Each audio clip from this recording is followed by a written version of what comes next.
finalement j'ai pas fini le scripting, je me suis dit que ça servait peut-être à rien de rentrer dans les détails. Tout le monde croit que c'est un sujet hautement polémique, tout le monde croit que c'est un sujet hyper compliqué. Moi, je vais vous expliquer d'abord que c'est très simple, et je vais essayer de vous expliquer pourquoi j'ai envie de vous parler du QI, là, maintenant, comme ça. On y va?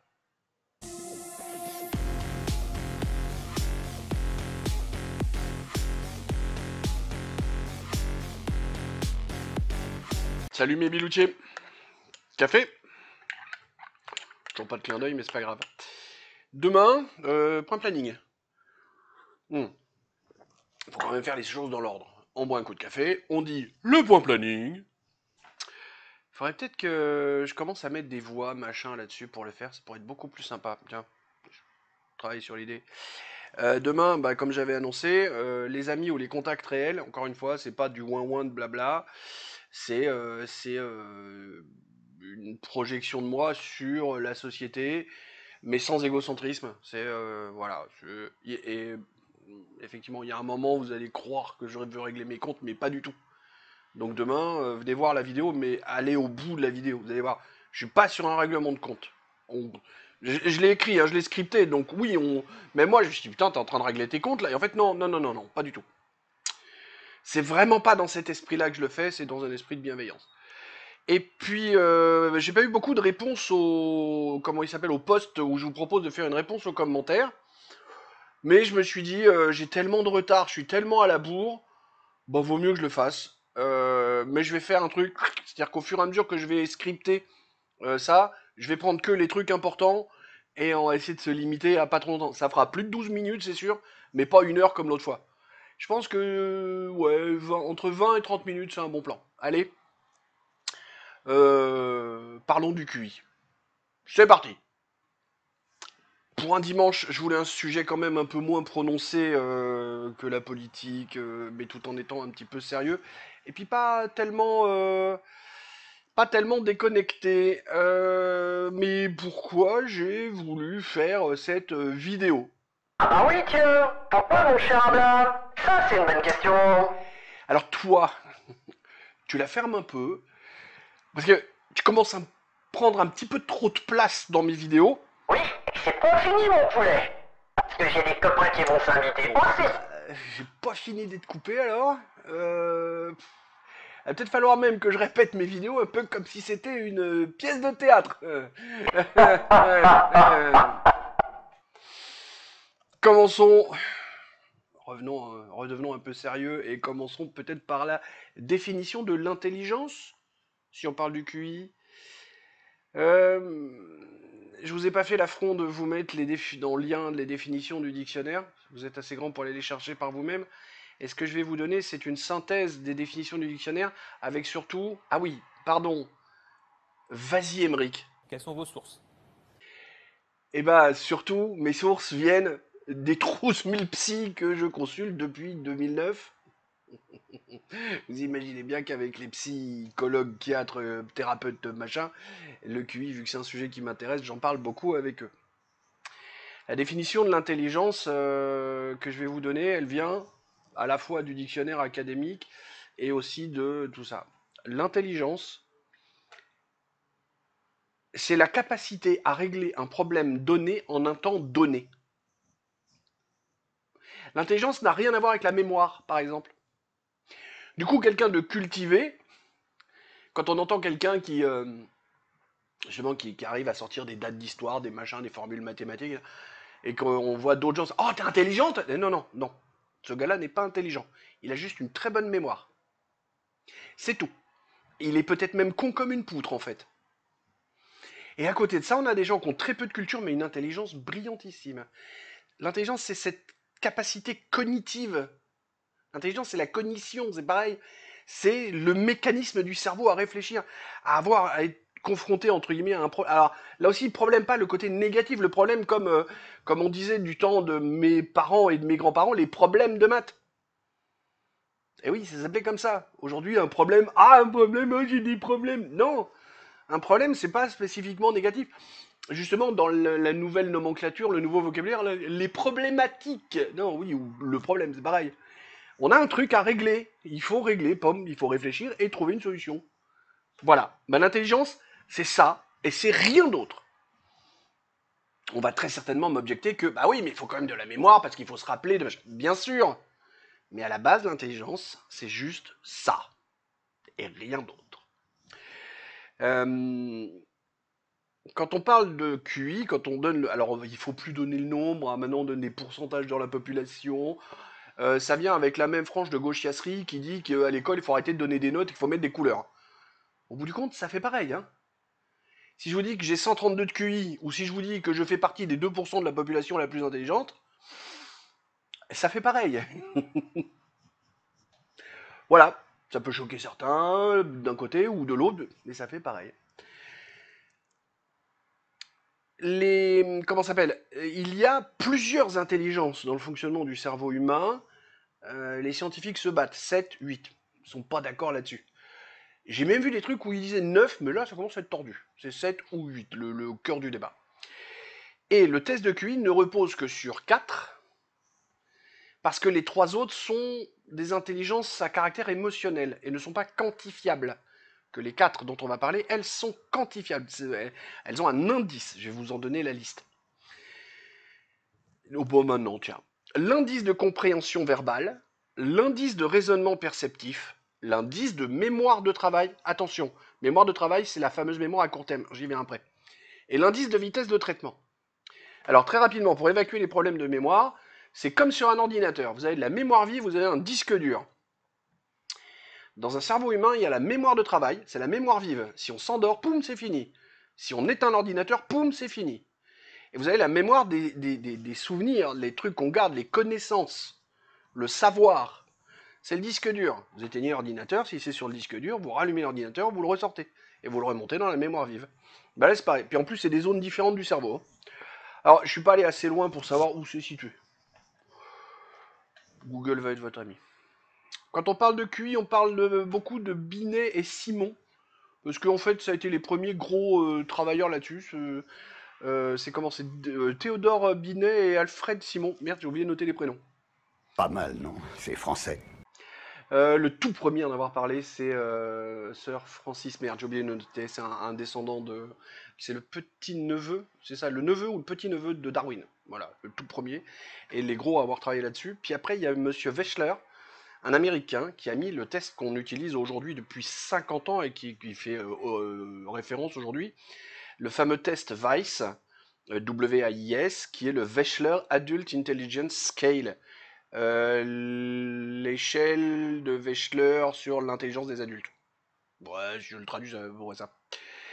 Et on parle de quotient intellectuel parce que du temps de Binet et Simon avec leur truc, il y avait une division qui donnait un quotient. Hein. Le résultat d'une division, c'est un quotient. Faut le savoir. Il y a un sujet mathématique qui attend les dossiers du jeudi de l'autre côté. Allez voter pour si vous voulez le voir. On continue à parler de QI avec la fameuse échelle de Weiss, même si à la fin c'est une moyenne. Et oui, je sais, pour faire une moyenne, il y a une division dedans. Mais c'est pas la même. Bah, bref, on rentre pas dans les considérations mathématiques, ça n'a pas leur place ici. Là, je vais vous montrer, tiens, toc. J'aime bien annoncer mes images en faisant toc. Je suppose que vous en pensez. Ça, c'est ce qu'on appelle une courbe de... non, une courbe gaussienne. C'est pas une courbe de Gauss, c'est une courbe gaussienne, parce qu'elle a cette forme un peu en cloche. Vous voyez qu'il y a 100 au milieu, parce que 100, c'est le QI moyen. C'est les gens qui ont une intelligence moyenne. Standard, normale, classique. Et puis vous voyez que ça se répartit des deux côtés de la même manière, parce que la population... Et le QI, c'est un truc qui compare les humains avec les autres humains. Le fait d'avoir 100 de QI aujourd'hui n'a pas la même valeur que les 100 de QI d'il y a 50 ans. On a progressé. En gros, à 50 ans, de ce que j'ai entendu dire, ils avaient 90 par rapport à maintenant. Parce qu'il y a une réelle progression avec le temps, parce que globalement, l'humanité progresse. Vous allez voir, après, je vais vous parler de l'humanité tout entière. Et on entre dans les surdoués, ou qu'on appelle maintenant les HPI, à partir de 130. Comme vous voyez, là, ils ont mis 2,1, parce qu'ils ont vraiment voulu un truc ultra précis. Mais on a l'habitude de dire 2% à partir de 130. Et vous voyez, au-delà de 145, il n'y a plus que 0,1%. On est sur des gens exceptionnels. Voilà, je vous laisse hein, les 34,1%, les 34 de chaque côté, les 13,6, vous voyez, c'est très très réparti. Allez, on enlève. Je parlais de l'humanité parce que je ne souhaite pas entrer dans le débat du QI selon les races. Alors, ça existe, ça a été prouvé, il y a eu des travaux dessus. Mais vu que c'est ultra polémique, je veux pas en parler. Et en plus, il y a un truc, alors deux choses. Le premier, qui est un truc où il suffit de réfléchir 2 secondes pour se rendre compte, le métissage devenant de plus en plus important. Il y a de plus en plus de métissage. Et en plus, alors pour ceux qui veulent vraiment savoir, sur les 3 races restantes, puisque les rouges, il y a des gens qui se sont amusés à les exterminer, on avait en bas de l'échelle les noirs, puis les blancs, puis les jaunes. Hein. Les asiatiques d'Asie du Sud-Est sont les plus intelligents au monde. Hein. Ont les plus de facultés intellectuelles au monde. Hein. C'est comme ça. Mais je veux pas rentrer là-dedans parce que, vraiment, d'abord, le métissage fait que tout ça devient de plus en plus faux. Ben oui, ça devient de plus en plus faux. Alors, il faut savoir que le QI est héréditaire, c'est pour ça qu'on parlait de racialisation. Mais surtout, je vais vous l'avouer très clairement, que ce soit le QI selon les races ou le métissage en lui-même, moi je m'en tamponne, j'ai aucun avis là-dessus. J'en ai rien à foutre. Voilà, j'ai vu que ça existait, qu'il y avait des trucs, ok, mais c'est très bien. Voilà, reste dans ton coin. Moi, dans le QI, c'est pas ça qui m'intéresse. Ce qui m'intéresse, c'est la définition que j'ai donnée, pour bien comprendre que le QI n'a rien, l'intelligence n'a rien à voir avec la mémoire. On peut se servir des deux, mais ce sont deux choses décorrélées. Et que le QI, c'est vraiment quelque chose qui, c'est pas quelque chose qui sert à classer la population. C'est juste quelque chose qui se sert, dont on se sert chacun dans notre coin. Alors, quand on lit un livre de Jeanne Sio qui s'appelle Trop intelligent pour être heureux, c'est vrai, parce que des gens à fort QI, donc au-delà de 130, bah des gens comme moi, par exemple, on est à peu près 33%. Il y a à peu près un tiers des surdoués, des HPI, qui se suicident. On n'arrive pas à le vivre.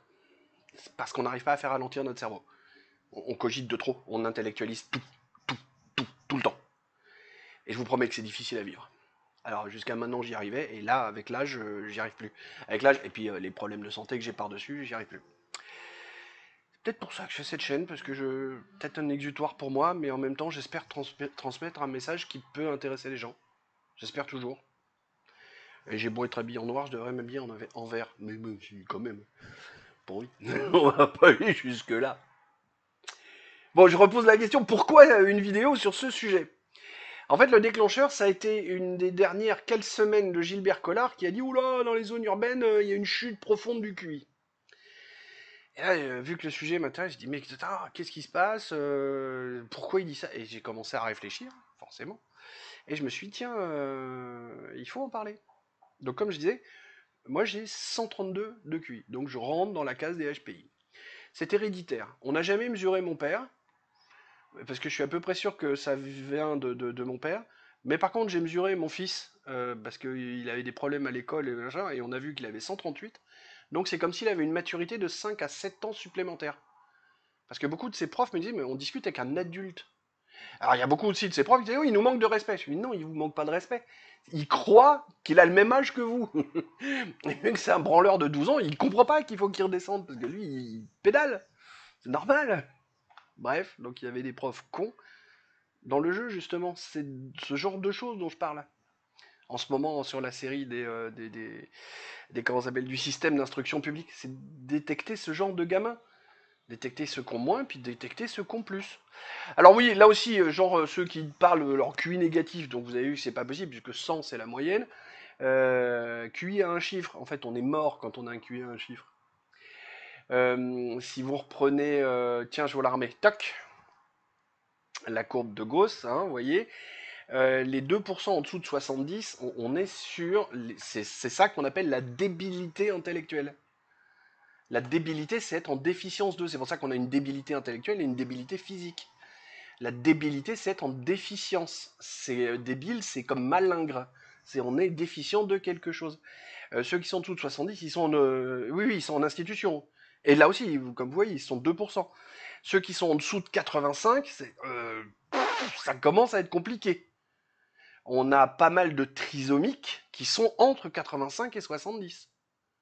Voilà. Ça commence à être compliqué pour ces gens-là de vivre parce que il y a plein de trucs qu'ils comprennent pas. Et comme j'ai dit dans le dernier épisode du jeu sur le chat, on ne jette pas la pierre à ces gens-là, on les respecte et on les aide. Une nation ne doit pas laisser les faibles traîner. Hors sujet. Revenons à ce que je disais. Je voulais faire concis, j'ai raté. Je viens de voir le temps. Quand Gilbert Collard a fait ce truc-là, ça m'a fait pédaler, ça m'a rappelé quand je bossais à l'agence, il y avait pas mal de jeunes, 25-30 ans, tous avec un master en poche. On pourrait croire qu'avoir un diplôme, c'est un synonyme d'intelligence. Pas du tout. Charles Gave a un truc là-dessus, il a bien expliqué. Quand on a un beau diplôme, même d'une grosse école, c'est qu'on est capable de régurgiter ce qu'on vient de nous apprendre. Avoir un beau diplôme, c'est un signe de docilité et de mémoire. Pas d'intelligence. En général, même quand on a trop d'intelligence, on n'arrive pas à avoir le diplôme parce qu'on n'arrive pas à se conformer. Et j'en sais quelque chose. Putain, me conformer. Et dire que j'ai voulu être militaire en plus. Hein. Mais je voulais être militaire dans les forces spéciales. C'est-à-dire que là où on n'a pas besoin d'obéir toujours à fond.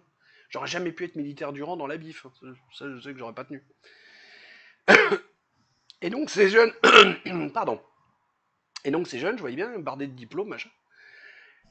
Avec des masters et des doctorats. Hein. Bah, la ramasse quand il fallait réfléchir à un problème un petit peu ardu, quoi. Hein, avec des temps de réponse que j'aurais pas imaginé. Pourquoi aussi cette vidéo? Parce que, justement, maintenant que je vous ai expliqué tout ça, tout ce qu'était le QI, comment ça fonctionnait, regardez les vieux briscards du type Barnier. Alors, ça me fait mal au popotin, là, hein, je vous le dis, j'ai le popotin qui chauffe, là, ça me... Barnier me fait peur parce que c'est un vieux et il sait réfléchir. Je suis sûr que lui, on mesure son QI, il est à plus de 120, peut-être même à 130. Mais du coup, de mon point de vue, il ne réfléchit pas dans le bon sens. Mais je pense que Barnier est quelqu'un de très intelligent. Et c'est ça qui le rend dangereux. Il y a quelques gens exceptionnels, genre Tom Benoît. Alors là, quand je vois sa capacité de réflexion, je suis... Mais moi, je le compare à Charles Gave, du coup. Ils réfléchissent de la même manière, ces deux-là. Puis là, on est en deux extrémités en termes d'âge. Regardez justement nos politiques intellectuels, influenceurs, enfin vous voyez tous ces gens-là qui prennent la parole en public là. On a l'impression de voir le film Idiocratie. Je sais, je boucle un peu sur ce film-là, mais il m'a tellement traumatisé. Et en fait, ces gens-là, dans les débats, quand il faut réfléchir pour avoir l'argumentaire, ils font pas. Ils coupent la parole, ils balancent des anathèmes, mais comme des salopards. Regardez tous ces gens du côté gauche, dès qu'ils veulent éteindre le débat parce qu'ils perdent la main, ils font fasciste, raciste. Et ils pensent qu'ils ont gagné le débat en faisant ça. Alors, j'ai écouté, je crois que c'est le Black Coach, ou je sais plus qui a donné un truc qui est très simple. Moi, maintenant, quand on me dit fasciste ou raciste, je fais oui, et alors? Et là, en général, en face, ça fait parce que il va falloir balancer de l'argumentaire maintenant. Parce que le débat vient pas de s'éteindre, il vient juste de commencer. Même si c'est pas vrai, je ne suis pas raciste, ça c'est sûr. Fasciste, vrai, je réfléchis à chaque fois. Vu que Mussolini est un mec de gauche et qu'il y a 2-3 trucs dans ce qu'il a écrit m'intéressent, j'hésite à dire que je suis pas fasciste. Je vais avoir des problèmes moi avec ça. Vous voyez, c'est là que je voulais en venir sur le QI. On a un appauvrissement global des zones urbaines, là où il y a la plus de monde. On a un appauvrissement global sur les gens qui nous représentent, sur les gens qu'on envoie à l'Assemblée. Alors au Sénat, moins, mais sur les gens qui nous gouvernent. On nous a sorti que notre Mozart de la finance, Jupiter Primus Ier, pléonasme je sais, était un mec brillant. Non, pas du tout. Il n'est pas brillant, il est besogneux. 3 fois normal sup, 2 fois l'ENA. Quand on est brillant, on réussit tout du premier coup. Lui, il est besogneux. Il a dit je fais, je veux. Ça au moins, oui. Allez, il est besogneux. Ça, on l'attend. Là, il n'y a pas de problème. Il est capable de ça. Mais il n'est pas brillant, ce mec. Non. Un mec brillant, c'est Tom Benoît. Voilà. Si vous connaissez pas, Cherchez Tom Benoît, vous allez voir. Ça, c'est en termes d'économie et de réflexion même autour de l'économie, c'est un mec brillant. Et ce qui m'emmerde, encore une fois, ça fait mal de le dire, mais je pense que Barnier aussi est un mec un peu brillant. Je pense que Barnier va être dangereux, encore une fois, de mon point de vue, parce qu'en fait, il va être dangereux parce qu'il va réussir à emmener la barque France dans une direction avec laquelle je ne suis pas d'accord, et normalement avec laquelle vous n'êtes pas d'accord, puisque vous venez me regarder régulièrement, donc j'en déduis, pour ceux qui se sont abonnés, que vous êtes souverainiste. Voilà.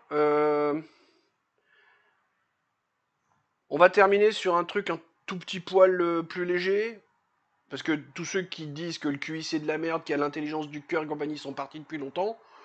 Donc il reste les gens qui sont intéressés et curieux. Et ou curieux. Donc on va terminer sur un truc un tout petit peu plus léger. On va citer des gens qui ont un très très très gros QI. Le QI maximum qu'on a enregistré sur l'échelle Weiss, c'est un certain Terence Tao, qui est un mathématicien australien, a priori toujours vivant, parce que dans l'article, l'article lui il est en description, il avait 42 ans en 2018, donc il doit en avoir 49 si mon arithmétique est... Et non, putain, mon arithmétique est pas bonne du tout, puisque 2018 à 2024, ça fait que 6, ça fait pas 7. Ah blah! La honte! Pardon, il a 48 ans cette année. La honte. Il est écrit là, non, je vais pas vous le montrer, j'ai trop honte. Hein. Bref, tout ça pour dire que ce monsieur, il a 230 de QI. Donc a priori, il est au max. Personne n'a jamais eu plus de 230. C'est colossal, colossal. Moi, j'avais discuté pendant un temps avec un mec qui avait 172. Faut suivre. Le mec parle de 4 sujets en même temps, et il cuisine et il prend des notes pour sa thèse, la 4e thèse qu'il essaye de faire à 41 ans. Voilà. Einstein, tout le monde essaye de se poser la question parce qu'Einstein a été déclaré l'homme le plus intelligent du monde. Alors en termes de QI pur, non. Et c'est là où on voit que c'est un mec très très intelligent parce qu'il y a la photo où il tire la langue. C'est là qu'on voit le truc, la complexité d'avoir cette intelligence hors norme. Et parce que comme j'ai dit, il y en a un tiers qui se suicide et il y en a un autre tiers qui lâche le truc, qui n'accepte jamais d'être aussi intelligent et qui font des trucs, n'importe quoi. Et le troisième tiers arrive à rentrer dans le rang, à comprendre ce qu'ils ont et à l'utiliser. Einstein 160. Bonaparte, on l'aime pas. Moi je l'aime pas beaucoup, mais un peu quand même. 145. Freud, 156. Et enfin, quand on disait sois belle et tais-toi, mais elle peut être aussi très très intelligente, Marilyn Monroe, 168 de QI. Ça fait rêver. Sur ces bonnes paroles, des poutous. Mais pas Philippe.